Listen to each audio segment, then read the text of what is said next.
Hello YouTube, this is the Phantom Outlaw coming back to you with another review here. What we've got here in front of us is the Glock 17 Gen 4. This is a Glock that I've had for quite a while now, and it is something that I really enjoyed shooting quite a bit. When I got involved with IDPA, I started off with this one and then ultimately ended up switching to my Smith & Wesson M&P 9mm for various reasons, which I'll get into a little bit later on.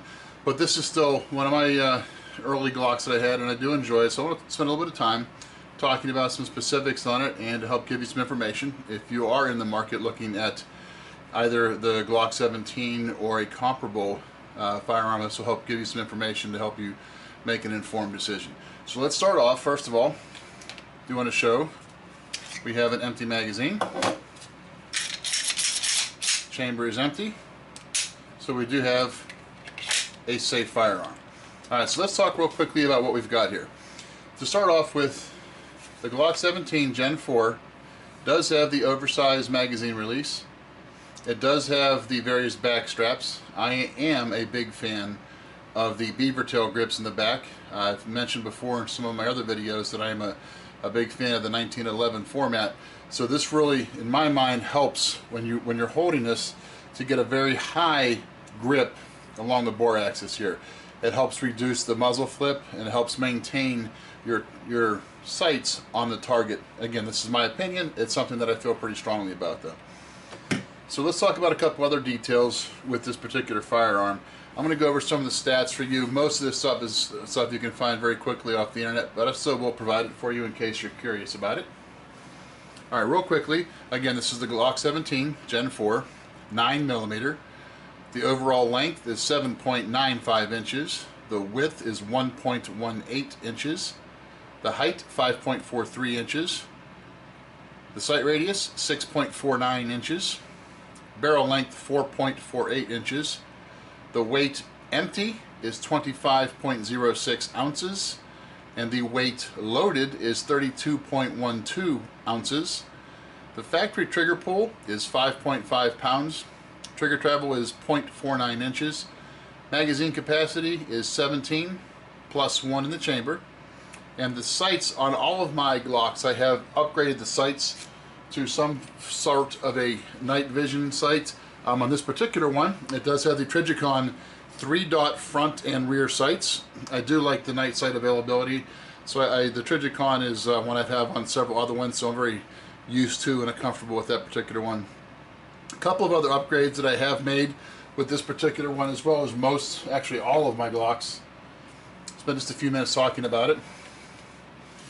First off, right here we've got the extended slide release. To me, that's a pretty big deal when it's back with this. I don't know how well you can see this, but with the little tab that sticks out, it makes it much easier if you choose to do it this way with your thumb to just release the slide. Now obviously, typically what you're going to want to do is do it, when you're chambering around, just rack it back and it'll go forward. But the extended slide release, to me, in my opinion, for what it's worth, is an item that should be on just about every Glock out there, and then you can switch to the non-extended slide release if you choose to. Again, my opinion on that, I'm a big fan of that. Another item that I have upgraded right here, the extended slide lock lever. And to most of you looking at this video, you probably really can't see any kind of a difference, but it does stick out just fractionally further on each side. So when you are trying to grasp it, whether you're breaking it down or just when you're trying just to feel it, it's a much easier purchase when you're looking at it that way. So the extended slide release, the extended slide lock lever, to me, with the slight extension on either side, is a big plus. Now, I'm not going to tell you where to go get this if you do choose to look into it. There's several manufacturers out there. This particular one is not canted on either side. This is more along the lines of the factory one. It's just a touch wider. I like that. It does have the 4 grooves on the side, opposed to some of the ones I've seen out there have 3. I think with the 4, you get a little bit more grip on that. Again, a quicker, easier purchase as far as that goes. One other thing that I have done to all of my Glocks as well is I have upgraded the connector to a 3.5 pound connector. I've also changed out some of the springs on it. The trigger pull, as I said just a few moments ago, the factory trigger pull on these is 5.5 pounds. Just putting in the 3.5 pound connector does not change your trigger pull to 3.5 pounds. But with the tweaking I've done, I've also done some polishing on the internals, and mine's right now about 4.25 or so pounds. I'm a little bit happier with that. I could get it to go lighter, but I don't need it to go lighter. I just wanted to have a little bit crisper trigger pull. Certainly if you're going to conceal carry any firearm, you don't want to have too light of a trigger pull. That would not be a very safe situation. So to me, around 4.25 to 4.5 pounds, again, for me, that's where I'm very comfortable. I could go lighter, but I have no want to go lighter, if you will. Another change you may have noticed as I flip this around, just a small thing, but the slide cover plate in the back, again, you can go on Amazon and find dozens and dozens and dozens of different ones out there. I kind of have fun. I have different ones on different guns. A couple of them are the same, several different ones under other ones, but to me that's just a little bit of personality that I like to add. Is it necessary? No. Is it something you have to do for any trigger pull or any performance aspect? No. It's just something to look at, a little bit of personality, like I said. So it's something that it's optional if you want to go for it. They're relatively inexpensive. They're very simple to install. It's just an option for some personality. So that's what we've got going on as far as that goes. Now let's talk a little bit more about the Glock 17 Gen 4 in particular. I have, oh boy, I'd probably guess around 800 to 1,000 rounds, probably closer, I guess probably 900 to 1,000 rounds through this one with zero problems, zero issues, zero fail to fires or fail to eject. So the only problem that I had, and this is, oh boy, a while ago, I was probably in the 200 to 300 shot range. The top pin here every once in a while would come out on this side after shooting, or actually while I was shooting. So, and I noticed that when I was doing some of my IDPA matches as well, that I was having issues with that. Of course, that's a little bit of an inconvenience, so you have to go find the safe area to make a quick adjustment on that. It was something that happened, I think, 5 or 6 times total, and then it stopped happening. So, and there were some Glock armors at some of the matches that back then that would look at it with me, and nobody could find anything that was wrong. It was just something that with shooting that would come loose. If I was at the range, I didn't have the same type of an issue. I think it happened once at the range, or maybe twice. The other 4 or 5 times that it happened was at IDPA matches, and I don't know if it was the going back and forth from the holster or not that was doing that. It wouldn't make sense at all if that was the case, but really kind of weird that that's the only time that it seemed to frequent. But that hasn't happened for quite some time since then. But that's the only real hiccup of any type that I've had with the Glock 17. This is the full-size Glock 17 9mm. I also have the 19, which I'll do a review on at another time, which would be a more ideal size weapon for me as far as concealed carry. This is probably not one, the 17, that I would use for concealed carry, but it is certainly something that can be used in a number of other fashions. As I already said before, IDPA or any of the other competitions, you know, the full size is pretty common as well. This is one that my wife does like to shoot, so it's definitely, I'm going to use the term female friendly, and I'm not trying to get grief or assign grief to anybody for that. She was very apprehensive when she first started shooting about any of the bigger calibers. As I mentioned in one of my other videos, her gun right now is that Walther PK 380. So she likes a slightly smaller round with the 380, but she does not mind this one here. She doesn't mind the Glock 19 either, but she's more comfortable with the 17.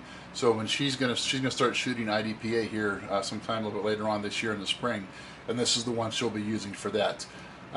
So it's a very easy gun to shoot, being that it's a 9mm and being that this is the full size. The recoil is nothing to be concerned about. It's very little, very manageable, not intimidating at all. And with the Gen 4 Glocks having the adjustable back straps, you've got 3 different sizes you can go with to fit just about any size hand, which makes it even more, I guess, adaptable to different shooters and different tendencies that people may feel more comfortable with. So I would highly recommend this as a good starter gun for anybody who's looking. Price-wise, you can look at 100 places on the internet to find prices, but the Glocks, especially in the current environment that we're in right now, prices are pretty reasonable on them. I haven't seen gouging for quite some time out there with any type of firearm. Boy, it's been about a year, I guess, since we had the latest uproar. But so it's a inexpensive, good starting point firearm for just about anybody to get involved with. I have not had any negatives, like I said, with this gun. With the rail that does come with it, I do have a Streamlight TLR4 light and laser that I can kind of swap out onto, well, actually any of my handguns that have a rail, which is most of them. I've also put it on the Smith & Wesson M&P 9 and 40. It fits on all of the Glocks. And I also have a 1911 with the rail that it fits on as well. So it's a very universal depth. Depending, I'm not here to do a review on the light, but it is something that is an option on these. Maybe at a different review, I'll spend some time on that particular item and show it on different different firearms as well, so you can see. But it is with the rails that Glock added a couple generations ago. It really makes it more friendly for different types of accessories. It's a very consistent, very reliable firearm. There's a million aftermarket add-ons that you can look at if you want to try to snazz things up. I've seen different prints on the Glocks from the various dipping techniques. I've seen slides that are different colors. A friend of ours has a pink with black leopard print Glock 17. So there's options out there all over the place to fit different personalities. So if that's something you're interested in, you know, the options are almost limitless depending on what kind of combination you want to go with. But if you are looking to get into the firearms market with the 9mm, the Glock 17 certainly is a good starting point. I will go over some of the differences when I talk about the Glock 19 in a different review. The 19 is the next step down size-wise from the 17. It is the mid-size of the firearms, and there's different applications where that may be more, I guess, applicable for you. But as far as starting out, the 17, can't go wrong with that. I know it was the first Glock that came out way back when, and there are many people out there who will swear by the 17. You know, that's the only firearm that they'll ever need, etc., etc. And I'm not going to argue with those people. That's a pretty valid point. Certainly from the first generation to the fourth generation, there's been a number of, maybe improvements is not the right word, but upgrades or changes or enhancements. Different people will have different opinions on that, and I'm not here to persuade you one way or the other on that. I was not involved with the Glock platform prior to the Gen 4. I'd seen them and handled them, and I think I even fired a couple of the, I guess they were probably Gen 3s several years ago, but I didn't have enough of a history with them to come up with much of an opinion. So my experience is centered on the Gen 4s. I've been very happy with them, no issues, no problems. So I'm going to say some very pleasant things about them, certainly, because my experiences will lend me towards that. So that's the quick rundown on the Gen 4. Again, like I said in my other reviews, I'm not going to show you clips of me shooting or pictures of my targets and whatnot, because that's how I shoot. And that may or may not have any impact on how you shoot. I can tell you that I've had a lot of success with the different ranges, whether it be 5 yards or 10 yards or 15 yards, even up to I think 50 yards is the furthest I've ever shot at a target with these. But again, my successes or failures does not mean that you'll have those same results. That your individual habits and skill set will determine that more so than the particular firearm. But as anybody would know from any type of research with the Glocks, accuracy is not a problem with them. In most of the firearms that I have, the gun itself is more accurate than I am. I am not an expert or a sharpshooter or anything like that. I do enjoy shooting in different capacities. I do shoot IDPA. It doesn't mean that I'm any better than anybody else off the street. It's just something I do for fun. So I've had enough successes with different ones that you know, that I would definitely recommend it in that regard. So if you have any questions, leave a post and I will get back to you as quickly as I can. And I do appreciate your time. Thank you very much and have a great day.